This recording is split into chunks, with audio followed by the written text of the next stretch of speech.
Act to provide loans to businesses with fewer than 500 employees to be able to try to retain their employees by giving them a loan to be able, that turns into a grant if they keep their employees on. The problem with it is that there was no guidance when it was rolled out. So it's left to the banks to kind of figure out how to administer it. So if you don't have a relationship with an existing bank, you do not get priority. And most Black businesses and women businesses do not have a personal banking relationship. Even if you have a business bank account, that doesn't mean you have a banking relationship. That just means you have an account. Right. And so that doesn't mean that you're going to get called and put to the head of the line, because these funds are on a first come, first basis. Okay. Thank you, Robert. So just to recap, so the question we started off answering is, what does financial inclusion look like, and why is the Y concerned about it? And so as Robert said, the Y's mission is right in line with it. At the YWCA, we have very many programs for economic empowerment, right? So we are on the streets, on the cutting floor, making sure that communities of color and all communities across Chicago have access to workforce development programs. So you can come into the Y and get computer classes. You can come in and get credentials. We have really amazing partners like Uber Freight and a ton of other organizations who support us, but you can come in and get these free credentialing programs and end up with a job. You can also get financial coaching. We have the Small Business Development Center. And then you have our team for financial inclusion. So again, think of the YWCA Chicago as your one-stop shop for financial education and empowerment. And so Eric, now I want to transition to you and get you to talking a little bit. So you've been a financial advisor for a long time. Y'all, Eric is old. He's been in the game for a while. So he is the OG in the financial advisor world. Eric, tell me, in your experience as a financial advisor, how have you seen communities of color be excluded from financial advising and wealth building and things of that sort? Well, and Robert knows this about me. I'm real careful about, careful is not the right word. I'm particular about the words used to describe how people of color live in this country, because a lot of times the words allow the larger society to absolve themselves of guilt, and to imply that we're financially illiterate means that we don't have wealth because we don't know what we're doing, not that somebody prevented us from having it. And to that end, the real issue here is generational wealth. And everybody knows the story of people of color being enslaved and denied opportunity. Nowadays, it's those insidious data points that allow this to perpetuate. And I used this example in an interview with the Wall Street Journal a few years back, where this white woman reporter was flummoxed about the data around why Black folks don't save more money. And I explained to her, if you have two women that go to college, they go to the same college, have the same major, graduate with the same GPA, and get the same job at the same company. The data says that if one of them is Black and one of them is white, the Black one will make less money. That's what the data says. So that's where it begins. And add to that they're women, they're probably, but then when promotion time comes around, the data says that the white woman will be promoted faster than the Black woman. The data also says that the Black woman will probably have to use a big chunk of her income that's less than the white woman to pay back her school loans, whereas the white woman's daddy paid for her school because he had generational wealth. And that's where the gap begins to grow. And that's why it persists, because of the lack of generational wealth. And so at the end of the day, the remedy becomes inserting some sort of wealth into the formula so that you change the calculus. And so to answer your question, Alex, my observation is that I'm watching people try to struggle to achieve what society demands of them with less generational wealth. Literate as hell. We were able to squeeze that money tight and get something out of it in spite of our circumstances. And so what I'm encouraging, what my practice encourages people to do, is to look toward generational wealth. It might not occur in your lifetime. In fact, for most people, it won't occur in their lifetime. But if you position yourself correctly with what you have now, you can create generational wealth so that the generations that follow you don't have that same problem. And that's the way out of this thing. Yeah, I love that, Eric. And just a couple of things that, man, I mean, you said a lot. One thing I wrote down is that it's not that African Americans don't know what to do with their money. It's that because of various factors, which, you know, you all have already discussed, we actually have less resources because of less pay, barriers to credit, access to capital, and all those things.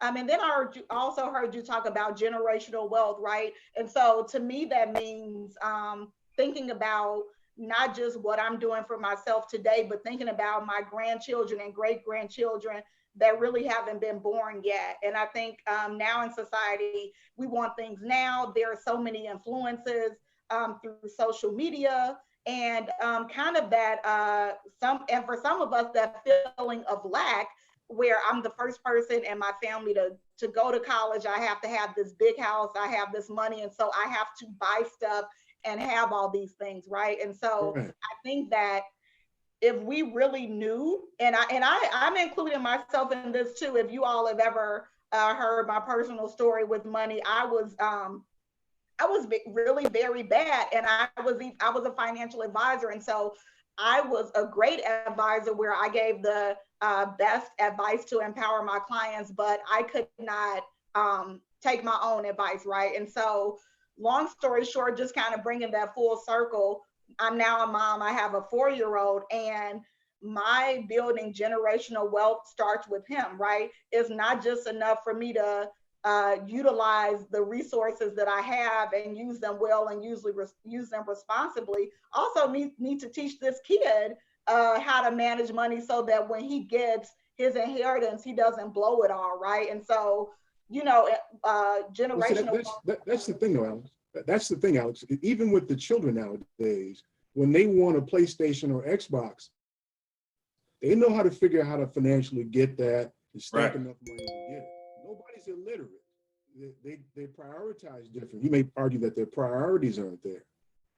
Yeah. Nobody's illiterate. And the teaching goes on every day about watching what you do. It doesn't have to be a classroom. Right. Jill, Alexandra, I got a text from Jill O'Donovan, our colleague, that says that she's trying to get on and her mom is trying to get in but can't. So I did my public service announcement. The club is crowded, y'all. The club is crowded at the Financial Inclusion Institute. We throwing some bowls, y'all. She got to pay the bouncer. All right, hold on, Jill. We'll get you in. I know people. But seriously, I want us to get back on track. And again, everybody, my name is Alexandria Cummings, and I'm the Director of Financial Inclusion for the YWCA. I have Eric Grant, who is the Managing Partner of Polaris Wealth Management. We also have Robert Johnson, who is the Chief Economic Inclusion Officer and General Counsel here at the Y. So I told you all, I got title, man. It's so long. I got the baddest and the blackest brothers. Hopefully they only fire me for one job at a time. That's why you know, this side of the Mississippi on tonight's call talking about financial inclusion. And so we've been a little bit theoretical, right? Robert has been spitting off these statistics that tell you he went to school and he's an attorney and all that.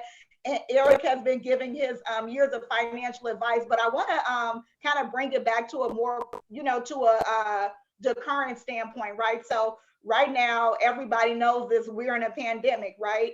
And so Robert, you said that Black folks and people of color were already in a pandemic before the pandemic, right? And so now let's kind of shift and talk about the coronavirus, right? And how that's impacting people financially. I was on a call the other day planning for the YWCA's Economic Empowerment Virtual Conference, which is next week, y'all. So stay tuned. But we were talking about how, what are the resources and advice that people need right now, because there are going to be long-term effects financial effects of the pandemic, and some short ones too. And so can you all kind of shift and talk about what do you see as what's happening right now with the coronavirus, and how is it impacting people? Well, I mean, obviously everybody knows that this is a health crisis, and again, from a numerical standpoint, it's disproportionately affecting Black and brown people. So that's one aspect of it. The other aspect of it is that, to your point, it's an economic crisis as well. The health professionals are dealing with the health component of it, but we at the Y, and I think the folks on this phone also need to equip our folks to deal with the financial component. So giving folks the tools that they need in order to manage through this. One, you know, we've been polled before, so it's not like it's not like we ain't been here before. Like, we don't know how to deal with this. So first thing is not to panic. You know, if you are in a situation where you're facing job loss or you're facing a shutdown in your business, then obviously you gotta put all hands on deck to try to salvage what you can. Because one of the things that Eric taught me early in my career is that, so I'm just letting y'all know he older than me, is that— they already knew that, Robert, they could tell. is that there are three components of wealth creation. That's why I'm glad he started it that way, because that's really what I want folks to look at, is this is an opportunity to create wealth, because in every downturn there is an opportunity as well. But you got to understand what the three phases of wealth creation are. The first one is accumulation, which is what most of us are still in. Preservation is the second one, and then legacy is the third one. So as we're trying to accumulate wealth, the best way that I think to accumulate wealth is through entrepreneurship.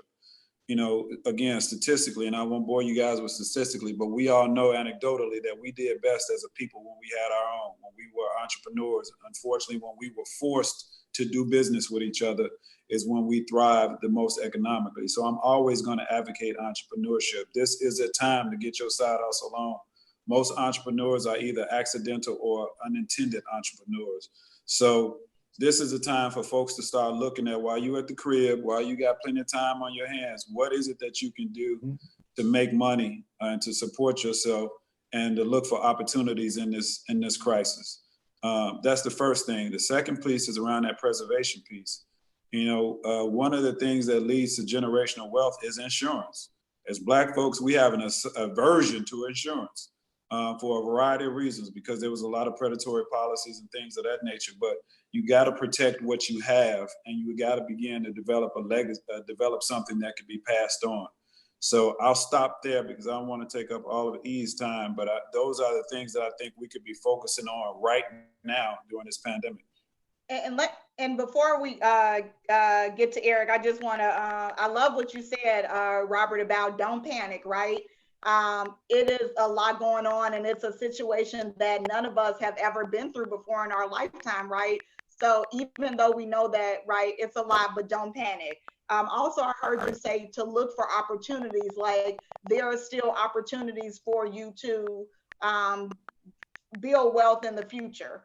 And then insurance, right? That's an important thing. You know, if you read anything about the history of Black wealth, you will learn about insurance in the Black community, right? And I'm not talking to you about this, Robert and Eric. I know you all already know about that, but traditionally, African Americans have had an aversion to purchasing life insurance. But it's a main tool that people use to be able to build generational wealth. Eric, who's on the call, was what mentored me in the business. And the first thing he told us is that insurance is a thing that, you know, you need. You're going to die anyway, right?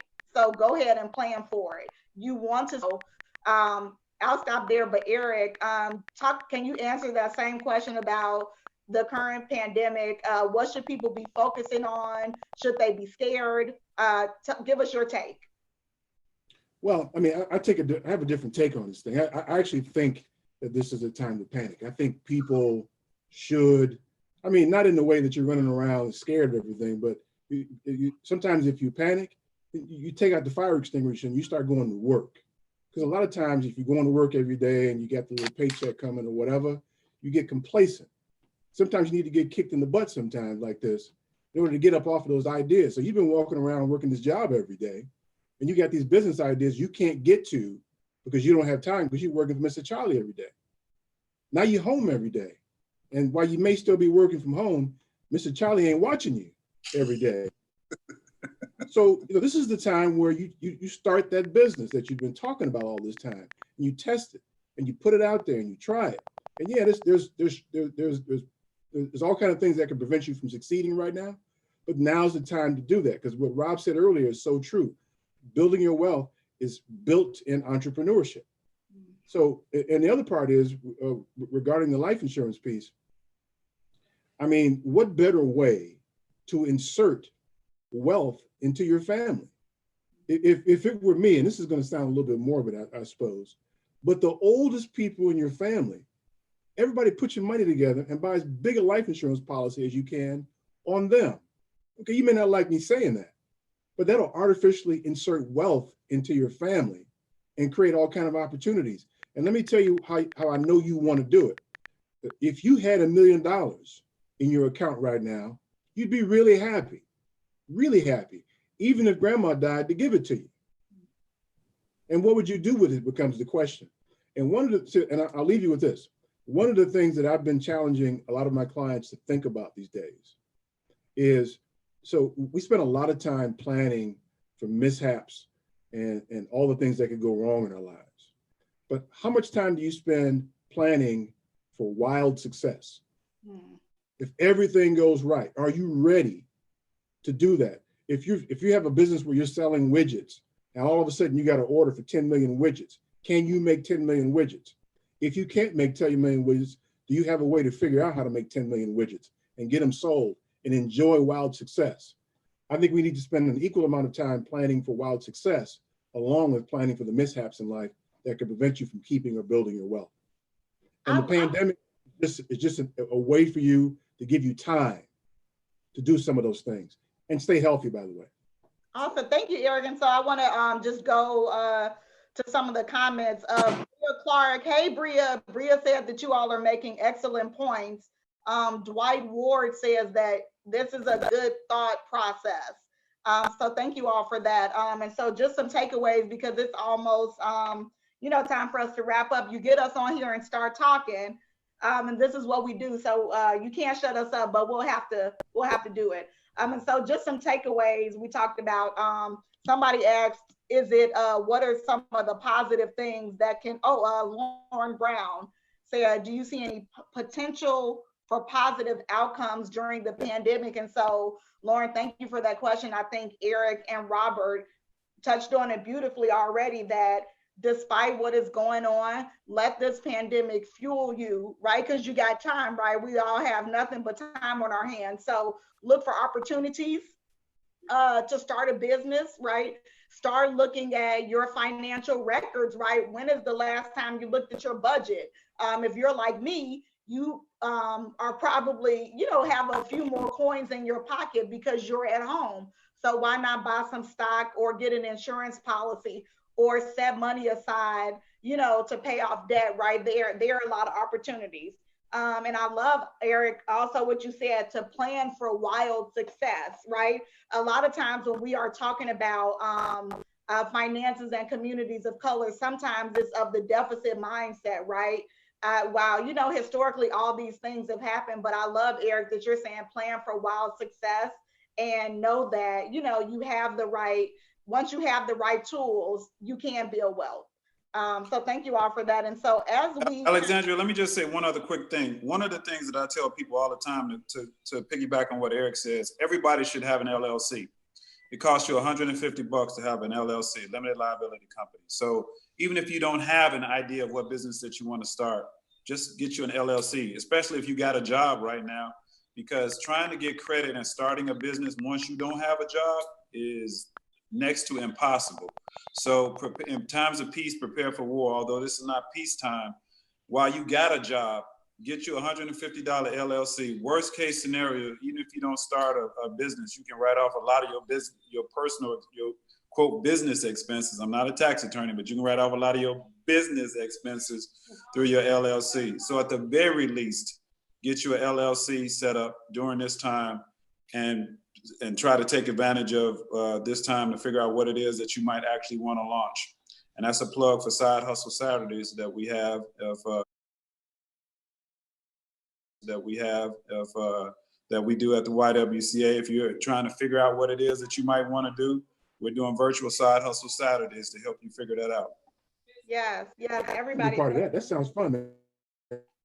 Can I get in with that? Side Absolutely. We'll have you be one of our guest speakers.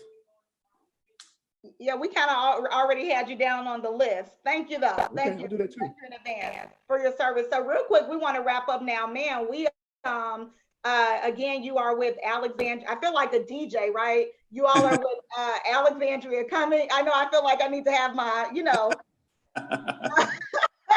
My name is Alexandria Cummings, and I'm Director of Financial Inclusion for the YWCA Metropolitan Chicago. And I've got Eric Grant, Managing Partner of Polaris Wealth Management, and Robert Johnson, the Chief Economic Inclusion Officer and General Counsel for the YWCA. And we have been talking this evening about financial inclusion and what it looks like for communities of color, what the opportunities are and what the barriers are. And you all have been doing a bang up job. And as we wrap up, I just want to see if we've got some more questions. Let's see. Oh, and we've got some good comments too. So LaShonda Hayes says, yes, Robert, enhance your skill set during this time. And she said, hashtag gateway to generational wealth. We love that, LaShonda. Also, shout out to our workforce development team. Yes. And Carter Drew says, Robert, call me brother. All right. He didn't say brother though. He didn't say brother. He said brother. He didn't say brother. He said brother. Brother. Brother. We have also we have Black Investment Royalty commenting. Rendell Solomon, the famous one. Rendell. Executive Director of One Stock, One Future, y'all. Get your kids some stock. Rendell is giving us we got it. And so as we wrap up, everybody, thank you all for participating, but I want to do just one more thing, closing thoughts. And so Eric and Robert, we talked a lot today. Man, I'm just super revved up and excited for this first call for the YWCA and Financial Inclusion Institute. But Eric, what's your takeaway if anybody didn't hear all the things you said and they just had one takeaway tonight, what is the one piece of advice that you would give people? There's only one. I can only give one. Just one. Okay. So the best advice I got and I give to people is you should schedule a meeting with yourself every week. And let Rob go. Okay, is that better? Yeah. Yeah, I hear you. Okay. So the best advice I got and that I give to people is you should have a meeting with yourself every week. Evaluate what you've done for that week. You should decide what you're going to do for the coming week. And every week you got to decide if it's on the work you did last week, would you fire you? Okay. Have a meeting with yourself every week. And I think also, like, don't laugh at me, but I feel like one thing I would do to make that happen is set up a calendar invite, right? And yes, you're setting up a meeting with yourself, but blocking off this dedicated time to sit and review your financial goals and successes for the week. Is that right? That's exactly right. Have an agenda with new business and old business and do it like a business meeting. And then the most important thing is, are you doing the job? Would you fire you for the work you've done?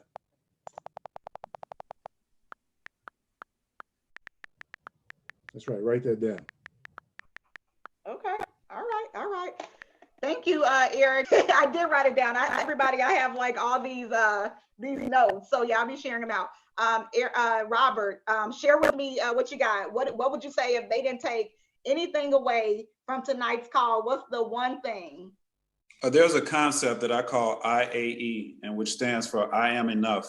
it goes back to what it was that we were talking about at the very beginning around this notion of financial literacy versus financial inclusion. You are not illiterate. You are not defined by your circumstances. You have to recognize that there's a systemic system that has been designed to put you in whatever financial situation you're in, but you are enough wherever you are. And you are capable of getting to wherever it is that you want to go. You define success, but that road begins with having a plan. Those who fail the plan to fail. So make sure that you sit down, very similar to what Eric says, and put that plan in place and execute that plan in place and execute that plan. 90% of people who write down their plan are successful versus those that don't. So if you don't begin by putting together a realistic plan and having that tied to a true understanding of who you are and what your goals are, not somebody else's, not trying to compare your success to somebody else's, but what does success and what does wealth look like for you? And you will certainly achieve it. Awesome. You are a real data geek, man. A real data geek. I love it. So this is great. So Bria, you know what? You need to come and be our social media person for the Financial Inclusion Institute, because you are doing great with the comments. Bria said, I am enough. Yes, this is great. Yes, yes, yes. And so as we wrap up, I just want to thank you all for everybody who's been participating via Facebook Live. We had about 40 or so people pop in, which is good, you know, for the first week, hump day, that's what's up. Right, the other piece is happy what would have been tax day. That's the reason why we did this, is that this would have been the day you would have had to pay your taxes. Right, right. So thank you all for joining us on your evening commute, right, from the couch to the couch, right? But real quick, I just want to do some housekeeping items.